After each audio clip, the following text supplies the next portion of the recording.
ఇవే చూడండి మన ఎర్రచందనం మొక్కలు. కేవలం ఇది 4 నెలల మొక్కలు మాత్రమే. 4 మంత్స్లో చెట్టు మ్యాక్సిమం ఒక 5 ఫీట్ ఎబోవ్ పెరిగింది.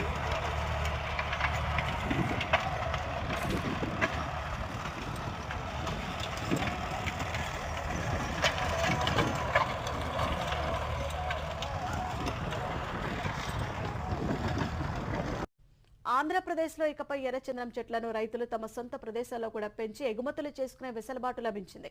ఇప్పటి వరకు అత్యంత అరుదైన మేలుజాతి వృక్షాల జాబితాలో ఉన్న ఎర్రచందనాన్ని రివ్యూ ఆఫ్ సిగ్నిఫికెంట్ ట్రేడ్ నుంచి మినహాయిస్తూ అంతరించిపోతున్న జాతుల వన్యప్రాణులు వృక్షజాలం సిఐటిఏ స్థాయి సంఘం 77వ సమావేశం నిర్ణయం తీసుకుంది.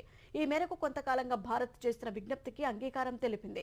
జెనీవాలో ఈ నెల 6 నుంచి 5 రోజులు జరిగిన సిఐటిఈఎస్ 77వ స్థాయి సంఘం సమావేశంలో అంతరించిపోతున్న వృక్షజాలం జాబితా నుంచి ఎర్రచందనాన్ని తొలగించినట్లు కేంద్ర మంత్రి భూపేంద్ర యాదవ్ ఎక్స్ లో తెలిపారు.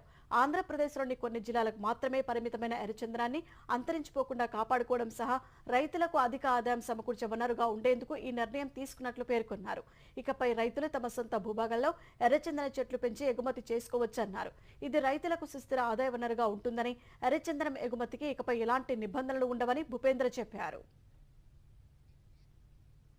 అప్పులు తీర్చకుండా మళ్ళీ ఈ రిస్క్ ఎందుకు చేశావు? ఇప్పుడున్న రిస్క్ నుంచి బయటపడ్డానికి. వాట్ సీను, నేనేమనాలో నాకు తెలియటం లేదు. ప్రియా, నీ పెళ్లి డబ్బుతో నా అప్పు తీర్చకుండా ఇది కొన్నానని బాధపడుతున్నావా? నువ్విచ్చిన డబ్బుతో ఆ సీట్ అప్పు తీర్చిన మళ్ళీ నీ దగ్గర అప్పున్నట్టే కదా. అందుకే ఆ డబ్బు ఈ ల్యాండ్ మీద పెట్టా. నా అంచనా ప్రకారం 2 నెలల్లోనే నేను సక్సెస్ అవుతాను. ఒకవేళ ఇంకోలా జరిగినా నువ్విచ్చిన డబ్బు నష్టపోయేదేం లేదు. ఈ ల్యాండ్ ఉంటుంది. ఇవాళ నేల మీద చెట్టును పెట్టినా కట్టడం కట్టినా పెరుగుతూనే ఉంటాయి. ఇప్పుడు చెప్పు, ఈ ల్యాండ్ ఎలా ఉంది? గోల్డ్ బిస్కెట్ లా ఉంది. All the best. Thank you very much. Loan తీసుకొని మరి ప్లాట్ తీసుకుంటున్నారు, అది కరెక్టేనా? 100% కరెక్ట్.